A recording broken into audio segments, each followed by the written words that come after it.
So welcome back to another video, guys. Today we're working on James's Chinese elm planting. This is a composition that he acquired over a year ago and was put together sometime in the 1980s. It's a composition of 3 or 4 different Chinese elms, very mature as you can tell by the sides of the trunks, and a lovely piece of stone, I'm not sure what type, but glued together in a dramatic and interesting way, and makes the composition very unique. Anyway, this tree is in a very organic soil mix.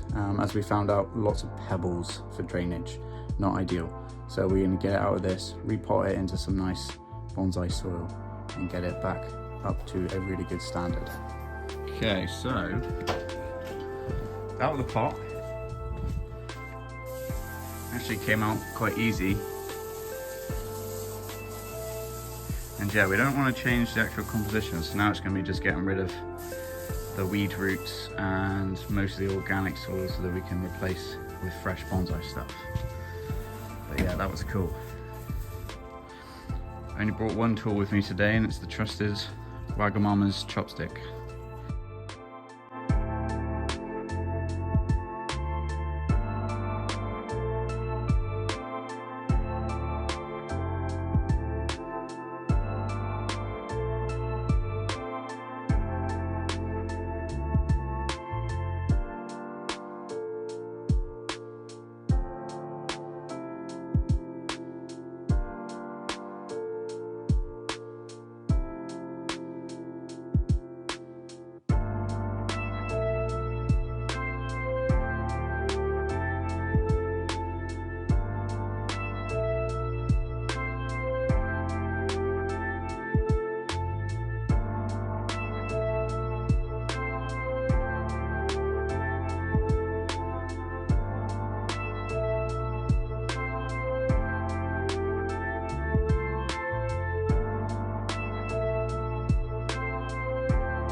So we're using Elm Bonsai Pro Mix soil. And now we have the thing a little bit more bare rooted than we initially planned, but you saw how much organic we got out. And look at all this space now in between. Chinese elm, it'll bounce back, no problem. Lovely. So we can get this thing potted up now.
a bench tour now. We're going to focus on the bigger of the trees, the more interesting ones that you're going to want to see.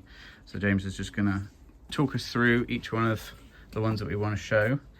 This first one being... It's corkbark elm. Corkbark elm. From Neil up at Elm Bonsai in Buxton.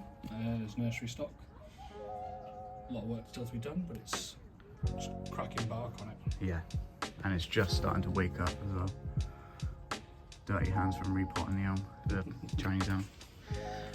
And then this is one of Grandad's hornbeams. It is. Okay, we're back to me in the past, present, talking to you now. Introduction here. James is one of the only people in the country that I know of, definitely, but possibly in the country, that has any kind of bonsai legacy that's passed through generations. It's a very interesting story. So James's granddad was a man called Peter Day, and he was actually one of the original group of people who really brought bonsai into the UK back in the day. James's granddad has since passed, and a lot of his legacy is still very close to James's heart, and some of these trees are his. So a little bit about James's granddad here. He was very kind in sharing this information with me, and he allowed me to share that with you guys too. James's granddad is no longer with us, but his memory lives on through his trees, his other work and paintings, all the stuff that James has collected over the years.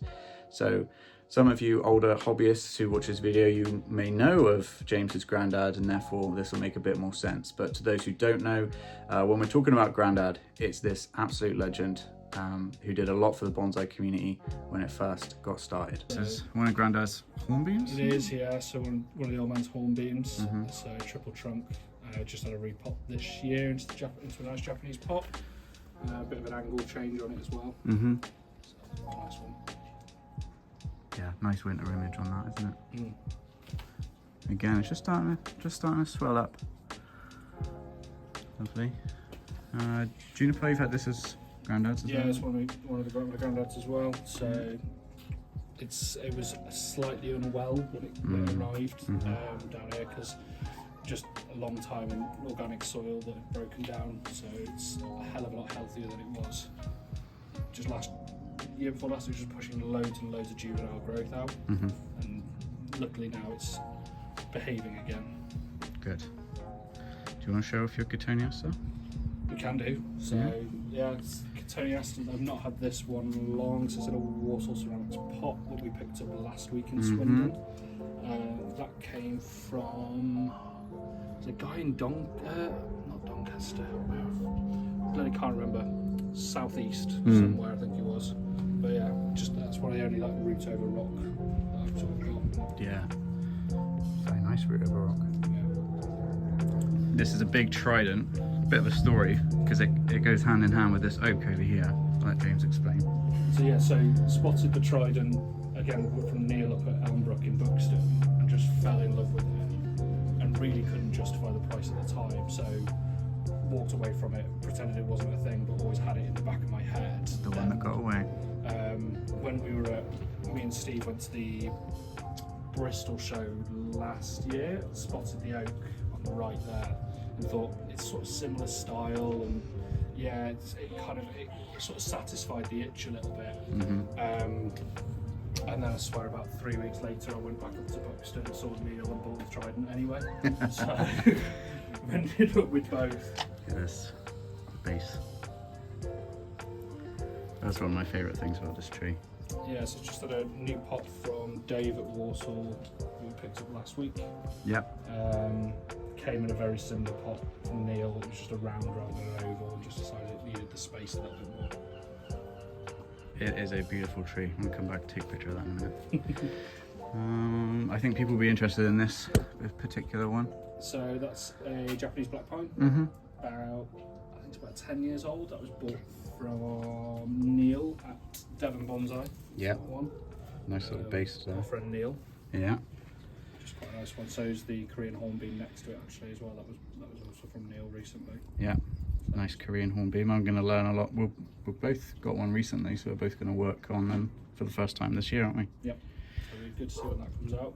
This was my present to James, because I wasn't really sure what to give him because he's got such nice trees. But this is a coastal redwood that I've grown from cuttings. This is a cutting of a cutting that I took before Arlo was born 3 years ago.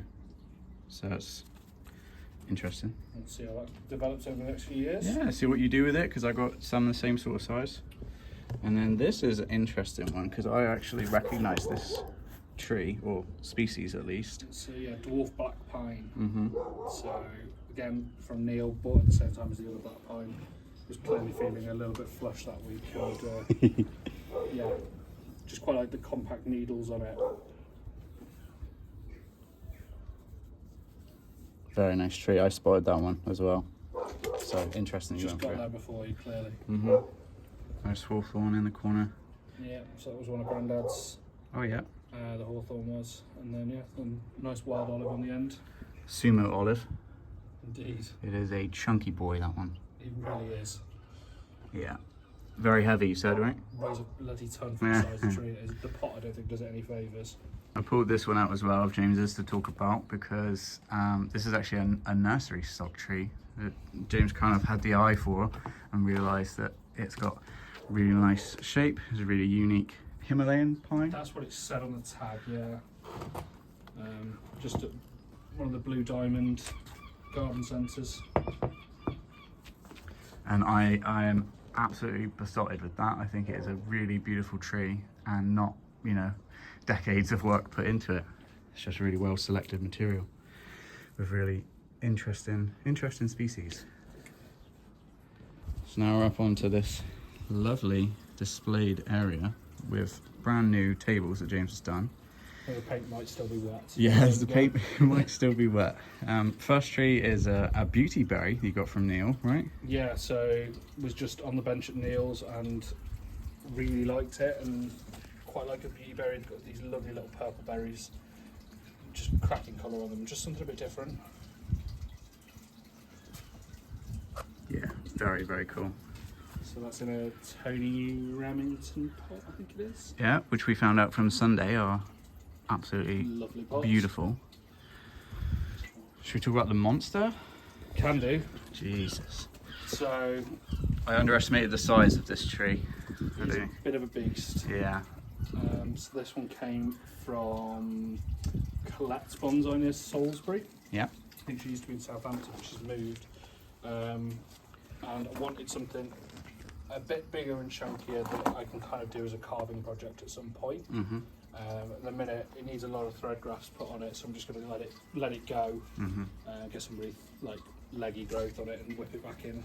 Mm-hmm. But you said this is kind of like a hybrid between a green beech and a... That's what she Purple said, beech, but yeah? I haven't seen it in leaf yet, so No. we will see We'll see. this year. You'll have to comment below if you want me to come back in the summer and see all of these trees in full leaf. Although today you'd be forgiven for thinking it was summer, because it must be in the 20s, it feels like. It's crazy. Yeah, I've seen pictures of this tree and I definitely underestimated the size of it. It is absolutely gigantic. That is a big tree.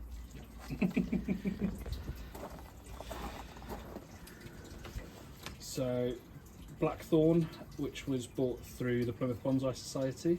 A former member was moving some trees on, and in fact just fancied a blackthorn. Mm-hmm. I think they're really lovely trees. When I got it, it literally had one sad little slow berry on, and looks like this year it's going to be far happier in a new pot. Yeah, that's a happy and healthy tree. A lot of buds on there at the minute. Yeah, I love blackthorn. Tell us about this one. So, a group of 3 little Chinese elms. They are I think it's quite interesting. So these are just the little like £20 trees that you can pick up almost anywhere, but just displayed better. Right. It was put together by Peter Chan at one of his workshops he did a while ago, and I picked it up when I was passing through at some point a couple of years ago. But I think it's just a better way of displaying these kind of trees that we see everywhere. And a lot of the time we dismiss them, but They can be used in a forest plant. yeah, It kind of seems very miniature now compared to what we've just repotted. But... he's a little bit, yeah. So, small leaf lime that my granddad pulled from a hedgerow near Kingsbridge in, we think, the mid-80s. With permission. We think. So, yeah, it's technically my brother's tree, but I am caretaking it. The pot was also made by my granddad. Yep.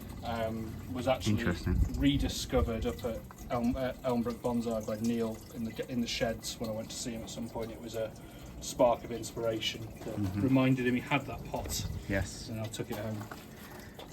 I said that this tone adds actually really beautiful to the bark. Interestingly, so that cut there is the last cut my granddad ever did on a tree. There we go. There we go. There's some more provenance. I've heard about this tree for a long time, and I was really keen to actually see it in person. And yeah, it's even nicer than I expected. Very nice tree. Very nice water feature too, which is remote controlled, is it not? Yeah. Very cool. Very cool. Okay, so we're now onto the far bench. You've just seen us do this beast, but take us from that side, James. So Copper Beech, again, one of my granddad's old trees in one of his pots as well. Didn't come in that pot, it was one that we found in the garage, but just works really, really well. Very nice, yeah. So that one I think went to Lupton House last year as well, which is nice for it. Yeah. So then small birch. Little birch. I was after a silver birch, but fell in love with that one instead. Just think it's a really pretty tree and works really well in that pot. Very, yeah, agreed. There's a small juniper that came from Windy Bank nursery in Surrey. So it'd be a Japanese import, but I just fell in love with just the shape of it and the scale of it. It is the stereotypical photogenic juniper. This is the kind Mr. Miyagi would be handing out. I think so. Yeah, there you go. Like it. I think it's that if you Google bonsai tree, what you see is something like that. Looks so good in the sun as well. So good. And James, tell the people what are you using these for? These are fertilizer baskets. Okay. I've just sworn off plastic now because they just break. Yep. So they will all get filled with Naruko or BioGold at some point. And where'd you get these from? Because I've not seen these before. Temu of all places. Nice. I get a lot of training pots from there, yeah. But they're just, for me, they were just a bit nicer than the plastic ones. Yeah, so, perfect. Japanese larch group. Yeah, coming out, look. We're still in February. Which is the first thing to break this year. Yeah. That came from the Japanese garden in Cornwall. And it's a pot made by my wife, Rosie. Oh. The Plymouth Society pot workshop last year. Yep. You guys have seen that video I released at Christmas. So yeah, James and Rosie were there. And that is a beautiful pot. So we have just done this one, so I feel like we don't particularly need to go over it again. But no. It is a monster. And now it's a lot lighter, has a lot less of those pebbles in that you saw. And I think it'll be really happy in Neil's Pro Mix. And we shall have a look at it again in the summer and see just how much growth is put on. Yeah, I think 90% of the trees here are in the same Pro Mix from Neil. Yes, so it works perfectly. It's cracking stuff. I'm estimating about this much growth probably. We'll see. Fingers crossed. If James doesn't prune it by then, I'm sure it will be pruned. Trident maple. Yeah. So that was one of Peter Brown's trees. Yeah. That was sort of in development, still early days with it, in a funky fish ceramics pot. Yeah, that is a cool pot. Rustic. Just really like their pots, some really cool glazes. Nice branch structure on that. Yeah. Lovely. Last tree. Last tree. So goodness. This was one of my granddad's again. See anything? Needle juniper. Just really lovely colour, lovely age. We estimate he probably dug it out in the early 80s or late 70s. So we're talking, it's a 50-year-old tree really, 50-year-old tree. Lovely carving on it, lovely bark, and just one of my favourite trees. That pot is really cool. So yeah, that's another one that he made. He made quite a lot of his own pots. If he couldn't buy it, he'd just make it himself. And